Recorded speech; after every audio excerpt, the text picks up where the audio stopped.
जो बात ये है कि भारत आपको आइसोलेट कर रहा है, सबसे पहले आपने खुद अपने आप को आइसोलेट किया, वो इसलिए कि आपको भारत ने कहा था सीपैक बंद करो, नहीं कर रहा। अच्छा, अगर भारत कर भी रहा हो तो मैं कहता हूं पहले अपना होमवर्क करो, फिर किसी को ब्लेम करो। ये अब लोग बाय नहीं करते कि हर चीज में रा इन्वॉल्व है, मुसाद इन्वॉल्व है, सीआईए इन्वॉल्व है। सब चीजें हमने सॉर्ट आउट कर दी है। देखिए चाइना वाइना तो हम संभाल ही लेंगे इसको, चाइना कहाँ जा रहा है। देखिए हम अपने आप को मजबूत करें ना, हम ये कहते हैं कि चाइना भूत है, चाइना खा जाएगा, चाइना कुछ नहीं खा। पाकिस्तान के ऊपर बतौर रियासत अब दबाव बहुत बढ़ गया है, बहुत ज़्यादा बढ़ गया है, और हमारे बिरादर मुल्कों की तरफ से भी और हमारे सफारत खानों की कि यार लोग पाकिस्तान को किस तरह देखते हैं। मैंने कहा एक फकीर दरवाजे पे रोज आ जाए पैसे मांगने के लिए, आप उसको किस नजर से देखें? कहना ये रोज मंगण आ जाता यार, और देव यार इन ₹5 तो जान छुड़ाओ। This is exactly what the people think about Pakistan.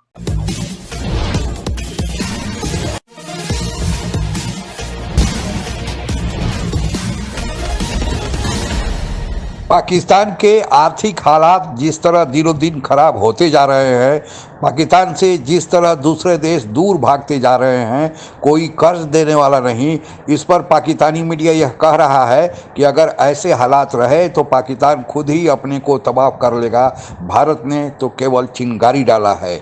इस संबंध में आगे की चर्चा आइए सुनते हैं। में रख के आप क्या कह रहे हैं, जरा सम अप करें कि दुनिया आज पाकिस्तान। जो बात ये है कि भारत आपको आइसोलेट कर रहा है, सबसे पहले आपने खुद अपने आप को आइसोलेट किया, वो इसलिए कि आपको भारत ने कहा था सीपैक बंद करो। आपने करप्शन कर करके उनको जलील करके वहां से निकाल दिया। भारत ने कहा था कि खान साहब जिस दिन यूक्रेन पे अटैक होना है रशिया बैठ जाए जाके। ये किसने कहा था आपको? भारत आपको कह रहा है कि खान साहब हर जलसे में कहें कि आओ बच्चों बाहर निकलो, अमेरिका पे अटैक कर दो। एंटी अमेरिकन सेंटीमेंट के ऊपर खेल रहे हैं, वो कार्ड खेल रहे हैं एंटी अमेरिकन। ये भारत आपको कह रहा है।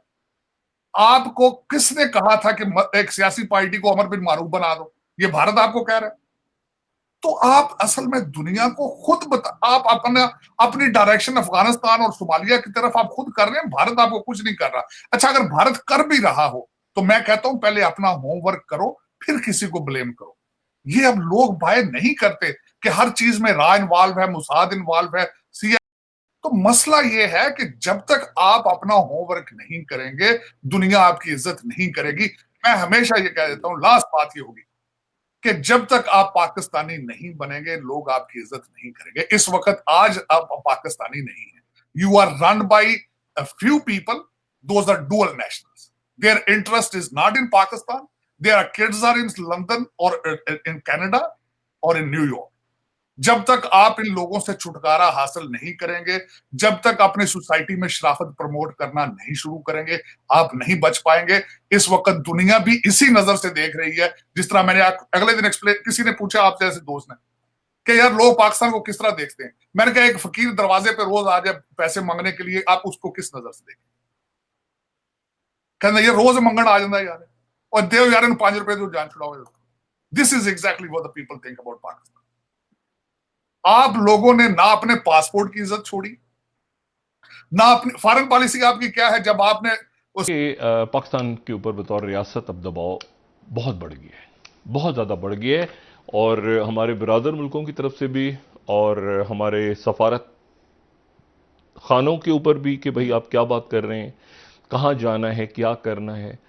और हमारी जो मईशत है मुल्क की, वो मतलब अब बहुत ज़्यादा प्रेशर आ रहा है कि जी आप मुल्क को इस्तेकाम की तरफ लेके जाएं। मतलब इस्तेकाम से मुराद ये नहीं कि कोई बाहर से कोई हमें दबाव डाल रहा है, लेकिन लोग मतलब अब वो ऐसे हालात पैदा हो रहे हैं कि वो पूछ रहे हैं ये दुनिया कि भाई आप क्या कर रहे हैं। मतलब अब हम मज़ीद टर्मोइल में नहीं जा सकते, लेकिन बदकिस्मती से जा रहे हैं। ठीक है, बदकिस्मती से जा रहे हैं। बदतरीन जो इस वक्त मामला है वो अदम इस्तेकाम है, सियासी अदम इस्तेकाम, जिसके नतीजे में ना मईशत होगी, ना आप किसी को कमिटमेंट दे सकेंगे कोई, और वो शायद अल्लाह ना करे लेकिन वो कल से शुरू हो सकता है। सब चीजें हमने सॉर्ट आउट कर दी है। देखिए चाइना वाइना तो हम संभाल ही लेंगे इसको, चाइना कहाँ जा रहा है। देखिए हम अपने आप को मजबूत करें ना, हम ये कहते हैं कि चाइना भूत है, चाइना खा जाएगा, चाइना कुछ नहीं खा रहा। सर 1.3 बिलियन पीपल को कौन खा सकता है? Who can eat up India? Neither US, neither Europe, neither nobody can eat. अगर आप खुद मजबूत हैं तो आपको कोई नहीं खा सकता। इसीलिए हमारा जो पूरा फोकस है अभी इंडिया में सेल्फ डेवलपमेंट में, डिप्लोमेसी से लेकर, मिलिट्री से लेकर, एजुकेशन से लेकर, वाटर से लेकर, फूड से लेकर, एनर्जी सिक्योरिटी की मैंने सबसे पहले जो बात करी थी चीमा साहब, अपना जो फाउंडेशन जिसको हम कहते हैं ना, अपनी हिंदी में नींव कहते हैं, मुझे उर्दू का वर्ड नहीं पता, जो अपने फाउंडेशन है, जैसे घर की फाउंडेशन होती है, उसको मजबूत करना। अगर वो मजबूत हो गई घर की फाउंडेशन हमारी, जो कि हो रही है, फिर हम उसके ऊपर, घर के ऊपर आप 2 मंजिल बनाए, 3 मंजिल बनाए, 10 मंजिल बनाए, वो लोड ले लेती है। तो ये हमारी फाउंडेशन है मुल्क की चीमा साहब। Yes, US is a partner, definitely, इसमें कोई शक नहीं है। 1947 में पाकिस्तान जब भारत से अलग हुआ तो इतिहास में यह दर्ज है कि पाकिस्तान के विकास की दर भारत के विकास दर से आगे थी। लेकिन अब यह पाकिस्तान में ही सवाल पूछा जा रहा है कि आखिर कहाँ गड़बड़ी हुई कि आज पाकिस्तान पिछड़ गया और बिना कर्ज लिए अब पाकिस्तान चल नहीं सकता। और अगर ब्लूमबर्ग के रिपोर्ट को माने तो पाकिस्तान उन 10 देशों में शामिल है जो दिवालियापन होने जा रहा है और शुरुआत श्रीलंका से हो गई है। अब भारत विकास दर में जहां विश्व की 2027 तक तीसरी आर्थिक शक्ति बन गया है और वर्ल्ड फायर पावर इंडेक्स के अनुसार भारत अब सामरिक दृष्टि से भी तीसरे और चौथे नंबर पर है। आखिर क्या राज है कि भारत आज इतने आगे निकल गया और पाकिस्तान आज पिछड़ गया है? दरअसल पाकिस्तान जब अलग हुआ तो वह गुटनिरपेक्षता के मार्ग पर नहीं चला, वह अमेरिका के साथ जाकर मिल गया, उसका पिछलग्गू बन गया और अमेरिका से उसे भारी मात्रा में आर्थिक सहायता भी मिलने लगा और आगे चलकर अमेरिका की पाकिस्तान को ज़रूरत भी हो गई। और यह था कि अफगानिस्तान में जब सोवियत संघ अफगानिस्तान में आया तो फिर सोवियत संघ से लड़ने के लिए पाकिस्तान और अमेरिका मिल गए और उससे लड़ने के लिए सीधे तौर पर न लड़कर पाकिस्तान ने जिहादियों की फौज, जो मुस्लिम देशों से इकट्ठा किए गए गरीब घरों के बच्चे थे, उनको बुलाया, उन्हें पैसा देकर, हथियार देकर ट्रेनिंग दिया गया और फिर अमेरिकी हथियार से उन्हें अफगानिस्तान में सोवियत संघ से लड़ने के लिए भेज दिया गया। पाकिस्तान यह समझ लिया कि यह रोजगार चलते रहेगा और सोवियत संघ से लड़ाई अनंत काल तक चलती रहेगी और उसके एवज में अमेरिका से पैसा मिलते रहेगा। लेकिन हुआ क्या? पाकिस्तान में जितने भी अपने कल कारखाने उद्योग धंधे थे सब बंद हो गए, केवल जिहादी पैदा होने लगे, आतंकी पैदा होने लगे और बाकी निर्यात करने के लिए पाकिस्तान के पास कुछ बचा ही नहीं। लेकिन अमेरिका जब अफगानिस्तान से निकल गया तो उसने पैसा देना बंद कर दिया क्योंकि पाकिस्तान की अब उसे ज़रूरत नहीं थी।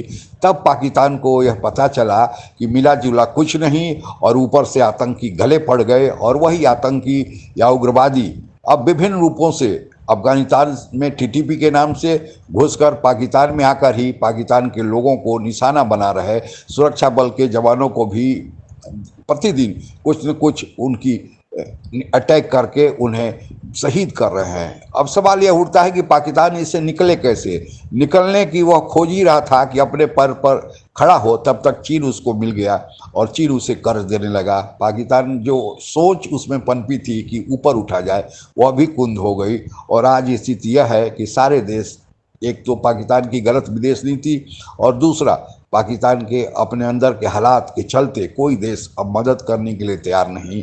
और FATF में ग्रे लिस्ट में जो फंस गए पाकिस्तान की, चूँकि पाकिस्तान आतंकियों को संरक्षण और समर्थन देता है, तो जो रही सही भी पाकिस्तान के आर्थिक कमर थी उसे तोड़ दिया गया और आज पाकिस्तान छटपटा रहा है, वो निकालने वाला नहीं। और इसके लिए भारत को वह जिम्मेवार मानता है।